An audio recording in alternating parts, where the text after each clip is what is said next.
तो नंदोई के साथ रिश्ता बनाओ, नहीं बनाओगी तो यहाँ से बाहर निकलो। आपको कहा जा रहा है? हाँ, मुझसे कहा जा रहा है। और जब ये लड़की मरेगी तो इसके हक के लिए मोमबत्ती लेके दौड़ोगे, इसका इंतजार कर रहे हो तुम लोग? जब तक मैं उनसे बात करती, पूछती कि अब्बा क्या हुआ है, वो उन्होंने सांसें ही रोक दी। वो ये कहने नहीं पाए कि तू छोड़ दे, तू आ जा। मत, मैं तुम्हारे साथ हूँ, कुछ नहीं होगा, कुछ नहीं होगा। मैंने लड़के वालों से कांटेक्ट करा, इनको बुलाया। ये ओखला वालों, दिल्ली वालों, मैं हाथ से हाथ जोड़ के विनती करती हूँ, मुझे सिर्फ इंसाफ में ये दिला दे कि मुझे घर रहने दे, और मैं किसी से कुछ नहीं चाहती। और एक लड़की जिंदा जो मुर्दा हो चुकी है, लगातार ससुराल में मर रही है, पिट रही है, छित रही है। मैं अपने ससुर से मांगू कि अगर मुझे कोई अंदरूनी चीज की परेशानी हो, कुछ चाहिए, तो वो भी मैं ससुर के कान में जाके कहूँ, पापा मुझे ये चीज ला के दिए, तब वो ला के देंगे। नमस्कार, आप देख रहे हैं द इंडिया टीवी और मैं हूँ आपके साथ सद्दाम करीमी। हमने सियासत की कई खबरें दिखाई और उसके बाद तमाम तरीके से जो राजनीतिक खबर होती है, हमने तमाम पहलुओं पर बात करते हुए नज़र आए।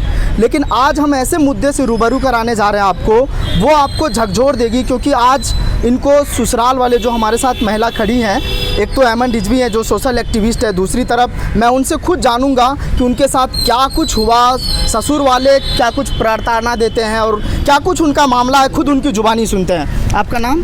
ज़ारा मिर्ज़ा। हाँ, ज़ारा मिर्ज़ा। क्या हुआ आपके साथ, क्या कुछ आपके साथ हुआ है, वो ज़रा बताइए। जी, मेरी शादी सन 2017 में हुई थी, 9 सितंबर को। और हुआ ये था कि एक हफ्ते के बाद ही जो है ना वलीमा था उनका। तो उन लोगों ने क्या करा कि उन्होंने कहा कि मैं आ रहा हूँ, और मतलब होता नहीं कि शादी से पहले लड़की को देखा जाता है, मिला जाता है, लड़के को एक बार दिखा दिया जाता है। उन लोगों ने कहा मैं डायरेक्ट मंगनी के लिए आ रहा हूँ, आज ही आ रहा हूँ, और आज ही आके लड़की को अंगूठी पहना के तारीख पक्की करके जाऊँगा।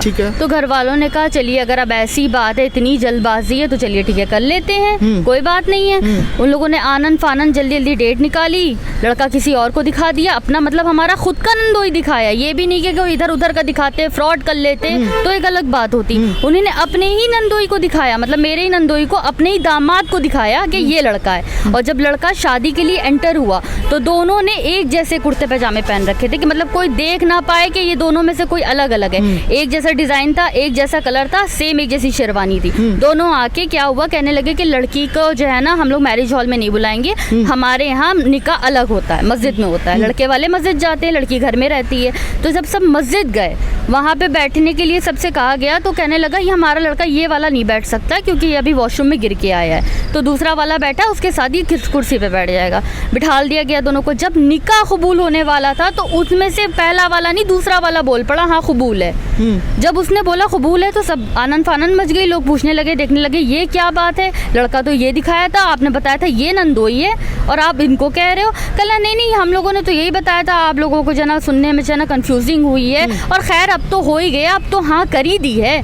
मुझे बहलाया फुसलाया, मेरे घर वालों को बहलाया फुसलाया कि भाई देखिए हम लोग इतने पैसे वाले हैं। क्या मतलब दूल्हे को चेंज किया गया, क्या हुआ? वहीं पे दूल्हे को चेंज कर दिया उन लोगों ने, एक जैसे कपड़े पहना के लाके इसलिए खड़ा करा था कि ताकि पब्लिक को कंफ्यूजिंग ना हो, पब्लिक समझे कि यही लड़का है। और हम सब लोग यही समझ रहे थे, मैंने तो उस टाइम पे देखा नहीं था, घर वाले यही समझ रहे थे कि यही लड़का है, अम्मा अब्बा सब यही समझ रहे थे। मेन वक्त जब हम हाँ में निकाह के टाइम पे वो हाँ बोलिस, तब सब पब्लिक उठ पड़ी कि ये कौन सी बात है, ये तो धोखा कर रहे हैं आप।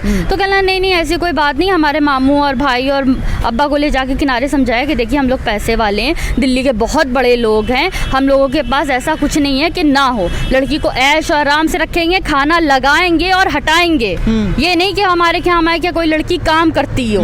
तो हमारी अम्मी ने कहा चलो जब इतना कह रहे हैं और अब हो गई है तो नसीब का लेखा जोखा है, कर दो, जाने दो। सुबह ही उन लोगों ने फ्लाइट बुक करी और सुबह ही रात में रुखसती करी, सुबह ही मुझे लेके यहाँ दिल्ली आ गए। एक आध महीना मेरा बहुत टाइम से सही चलता, लेकिन हुआ ये कि मेन वलीमे वाले दिन हमारे वालिद साहब एक्सपायर हो गए इसी सदमे में कि लड़का इतना आता है, हमारी जिंदगी कैसे चलेगी?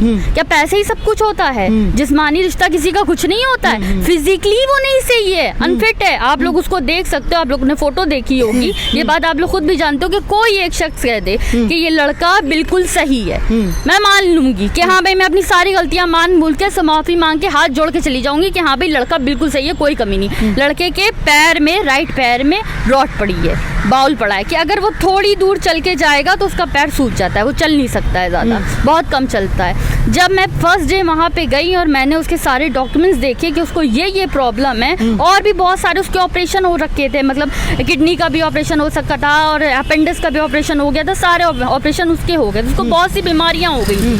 मैंने अपने घर वालों से बताया, घर वालों ने कहा चलो बेटा अब जैसे तैसे एडजस्ट करो। एंड मौके पे वलीमे वाले दिन मेरे पास कॉल आई कि मेरे पापा को हार्ट अटैक हुआ है। जब तक मैं उनसे बात करती, पूछती कि अब्बा क्या हुआ है, उन्होंने सांसें ही रोक दी। वो ये कहने नहीं पाए कि तू छोड़ दे, तू आ जा, नहीं जा माँ, तू वापस आ जा। हम लोगों की भूल थी कि हम लोगों ने भेज दिया था, लेकिन तुम अब वापस आ जाओ।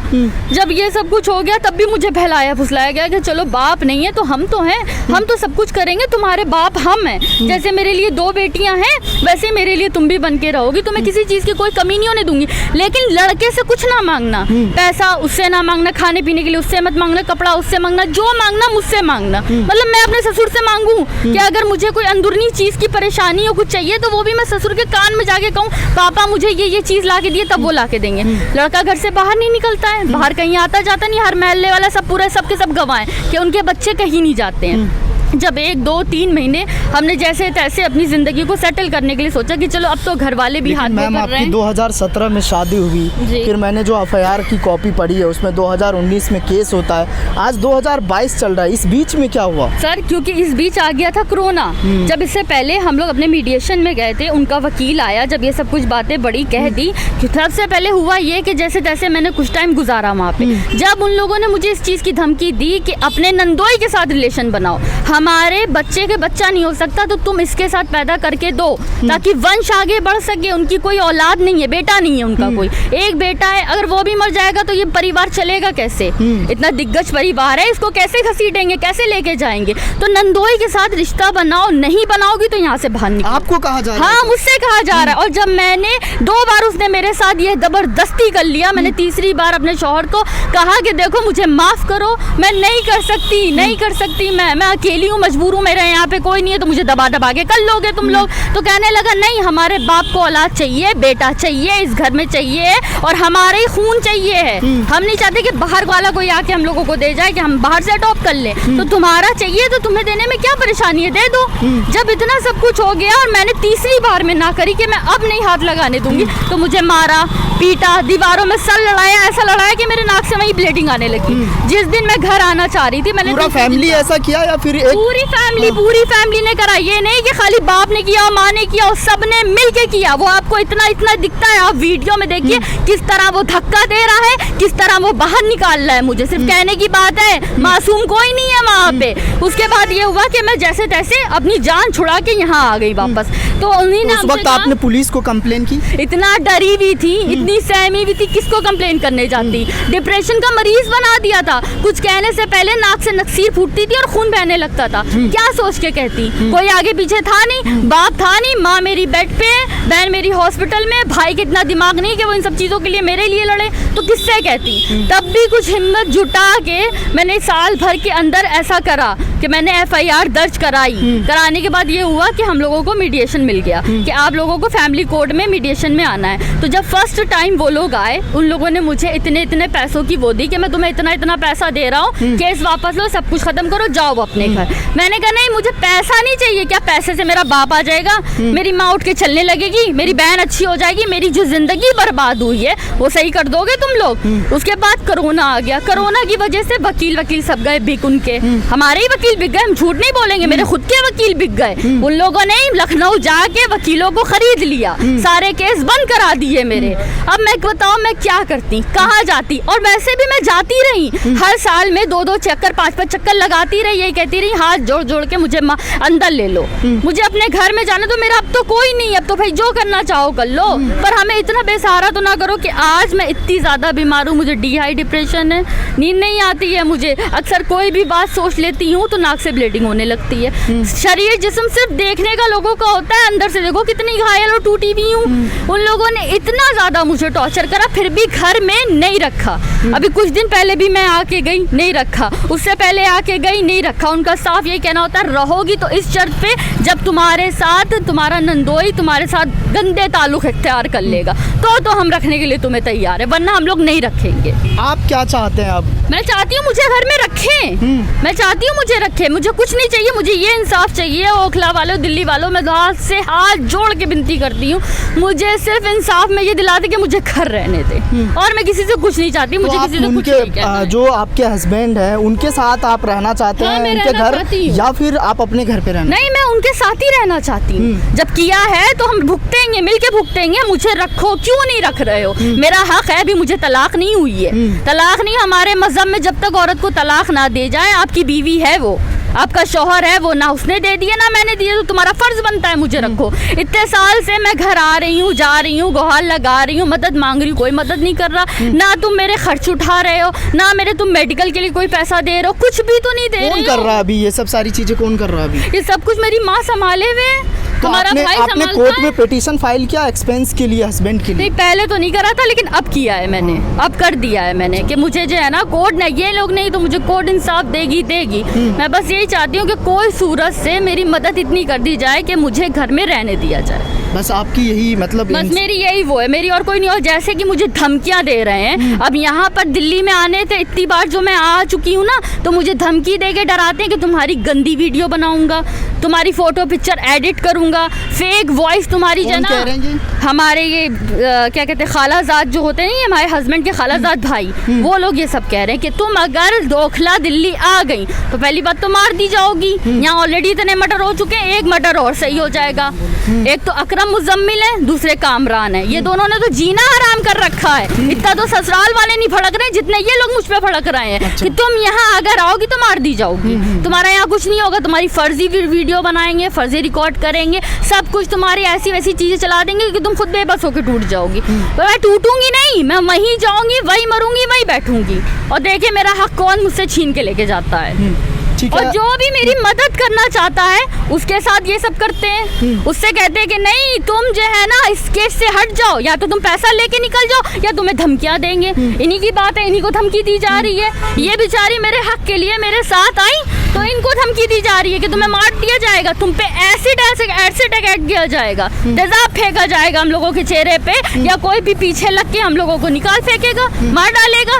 ओखला नहीं आने देंगे तुमको, इंसाफ नहीं लेने देंगे वो लोग। ठीक है मैम, आप इस केस को पूरे तरीके से मतलब शुरू से देख रहे हैं, क्या कुछ उसमें हुआ? मैंने ये भी आपका वो ग्रुप का पढ़ा है, वो जरा बताइए हमें। सद्दाम, ये केस मेरे पास फरवरी में आया था। जब फरवरी में इस लड़की ने मुझसे कहा कि आप मेरे लिए आवाज़ उठाइए, तो मैंने कहा देखो तुम बोल रहे हो, मुझे क्या मालूम तुम सच बोल रही हो, क्या पता तुम्हारे ससुराल वाले भी कुछ सच हो। तो मैं ऐसे तो आवाज़ उठा रही हूँ, दोनों तरफ का सुनती हूँ, रो मत, मैं तुम्हारे साथ हूँ, कुछ नहीं होगा, कुछ नहीं होगा। मैंने लड़के वालों से कांटेक्ट करा, इनको बुलाया, मैं लड़के वालों के घर गई, 4 घंटे की मीटिंग चली। इनकी सास इन पे चीखने चिल्लाने लगी, इनकी नाक में से खून आने लगा। इनके ससुर ने बाद में ये कहा ताज साहब ने कि इनको भेजो, हम आपसे मीटिंग करेंगे। मैंने इनको हटा दिया वहाँ से। 3-4 दिन बाद फिर मैंने मीटिंग करी। ताज साहब ने कहा मैं आपको कल को फिर जवाब देता हूँ, मैं बताता हूँ क्या करना है। मैंने फिर इनके फ़ोन का इंतज़ार करती रही। उसके बाद इन्होंने 2 लोग जो थे वो हमारे पीछे लग गए। उनमें एक का नाम है अकरम मुजम्मिल। मैं नहीं जानती थी अकरम मुजम्मिल कौन है, ये तो मुझे ज़ारा ने बताया कि अकरम मुजम्मिल जो है वो मेरे ससुर का जो है वो साली का बेटा है। तो एक थे कोई कामरान, वो कांग्रेस, इन्होंने धमकी देनी शुरू कर दी, मेरे खिलाफ व्हाट्सएप ग्रुप बनाने शुरू कर दिया, अमन रिजवी ठरकी बुढ़िया, हम तुझे जान से मार देंगे। यहाँ तक कहा जाने लगा कि ओखला में तो किसी की सुनवाई नहीं होती, 6 मर्डर हो गए, 7वां तेरे भी कर देंगे, इस केस से हट जा। दूसरे चैनलों पर जाकर पहुँच बनाई जा रही है, ओखला के दूसरे चैनलों में जाया जा रहा है लड़के वालों की तरफ से कि लड़की को बदनाम करना है और हमारे हक की आवाज़ उठाओ। एक बात बताओ सद्दाम, तुम भी ओखला को जानते हो, शाहीन बाग के थ्रू मैं तो कहती दुनिया में कोई ऐसा बंदा नहीं जो कहे हम ओखला को नहीं जानते। ओखला में मुसलमानों की तमाम बड़ी तंजीमों के हेडक्वार्टर हैं, है नहीं है? क्या उनको ये नजर नहीं आ रहा है? केस पूरी दुनिया में केस वायरल हो गया, लेकिन ज़ारा के इंसाफ के लिए किसी के पास कोई गुंजाइश नहीं। आप लोग जाते ही नहीं है ना मैम, आप जाइए ना, जमाते इस्लामी हिंद जाइए, वहाँ दरवाजे खुले हैं, सबके दरवाजे, कोई कहीं इंसाफ नहीं देता। एक लड़की अल्लाह अकबर का नारा लगाती है, वहाँ लोग पूरी दुनिया ट्वीट नहीं करती, करोड़ों लेकर पहुँच जाते हैं। और एक लड़की जिंदा जो मुर्दा हो चुकी है, लगातार ससुराल में मर रही है, पिट रही है, छित रही है। SHO साहब जामिया इस्लामिया कहते हैं ये लड़की निकल यहाँ से, नहीं तो तेरे पे क्रॉस FIR कर देंगे। लखनऊ जाओ ओखला में SHO ऐसा कह रहा है कि वापस जा और जाके वहाँ से FIR करा, वरना तेरी यही क्रॉस FIR काटूंगा। और 12 घंटे मुझे जो है ना उठा के जो है ना थाने में बिठाए रखा कि बैठो बैठो आराम से बैठो यहाँ, अब तुम्हें कहीं जाना नहीं है, जो होगा तुम्हारा यही कर देंगे, यही लोगों को बुलाए दे रहे हैं, यही तुम्हारा सब कुछ करे दे रहे हैं। तो मैंने मुझे तो घर जाके रहना है ना, मुझे कुछ चाहिए नहीं है, मुझे घर में रखो। तब उसने धमकी दी कि चली जाओ वरना क्रॉस FIR कर दूंगा तुम्हारे पे। थाने में क्रॉस FIR का चलन इतना है, अगर आपको याद होगा पिछले साल 12 अगस्त पे जामिया में मेरे ही घर के नीचे मेरे पे अटैक हुआ, मुझे गैंग रेप की धमकी मिली, मेरे कपड़े फाड़े गए, मेरा मोबाइल छीन लिया गया 5 गुंडों ने। 100 नंबर पे मैंने पुलिस बुलाई, थाने गई तो इन्हीं SHO साहब ने मेरे पे क्रॉस FIR कर दी और ये कहा कि देखते तुझे कौन इंसाफ देता है। जब एमन रिजवी पर क्रॉस FIR हुई, जो दुनिया की आवाज उठाती है, तो आप सोचो कि इन लोगों का क्या हाल होता होगा।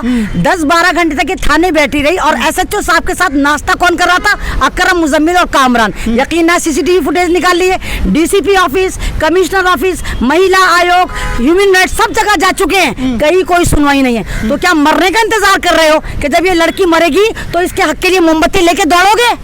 इसका इंतजार कर रहे हो तुम लोग? और ओखला में कोई साथ देने को तैयार नहीं, हर तीसरा आदमी दलाल है, सारे सर्टिफाइड दलाल हैं। अब अमानत साहब की धमकी देने लग गया वो अकरम, मुजम्मिल, कामरान। विधायक हमारा भाई है, हम ये कर देंगे। मैं विधायक साहब के पास पहुंच गई, मैंने कहा विधायक साहब ये हो रहा है। विधायक साहब ने पूरा आश्वासन दिया, मैं सैल्यूट करती हूँ अमानत साहब को कि उन्होंने कहा कि वो आप हमारे साथ हैं, लड़की के साथ हैं, लड़की की इलाज पर जितना पैसा है वो खर्च करेंगे। लेकिन उसके बावजूद अब क्या कर रहे हैं? ओए होए तो अमानत करवा रहा है, आप पार्टी वाले करवा रहे हैं, अभी कांग्रेसी और आप पार्टी वाले बन गए। शर्म नहीं आती? बेकार तो तुम्हारे, लड़की भी किसी पार्टी से होती है। क्या चाहते हैं आप लोग? अब इंसाफ चाहते हैं कि इस लड़की को इंसाफ मिले। लगातार कॉल्स आ रही है, मुझे थ्रेट आ रही है, मेरे बच्चों को उठाया जाएगा, मेरी बेटी 15 साल की, उसको उठा लेंगे, किडनैप कर देंगे, मार देंगे, एसिड अटैक कर देंगे। इसी पेड़ के नीचे जहाँ पे मैं इंटरव्यू दे रही हूँ, यहीं पे कामरान गुंडे लेकर आया था, मेरे मीटिंग करने इस पेड़ के पास आया, गुंडे लेकर आया कि आपको उठवा देंगे, शराफत से ओखला छोड़कर चली जाओ। आप नहीं जानती हमें कि हमारी पावर क्या है, हमारी जेब में RSS, हमारी जेब में मोदी, हमारी जेब में ये। तो हमें इस तरह की धमकी दी जा रही। जाहिर सी बात है, जब हमारा थाना हमारी नहीं सुनेगा तो ऊपर कौन सुनेगा? यही वजह है कि ओखला में आप देखिए क्राइम कितना बढ़ चुका है। आए दिन वहां पर मर्डर होते हैं। क्या बीजेपी वाले करवा रहे हैं? मोदी जी आके मार कर जा रहे हैं, RSS वाले आके मार के जा रहे हैं। कौन मार रहा है? मारने वाला भी मुसलमान, मरने वाला भी मुसलमान, ताली बजाने वाला भी मुसलमान, मदद न करने वाला भी मुसलमान। तो क्या लगा रखी है गुंडागर्दी?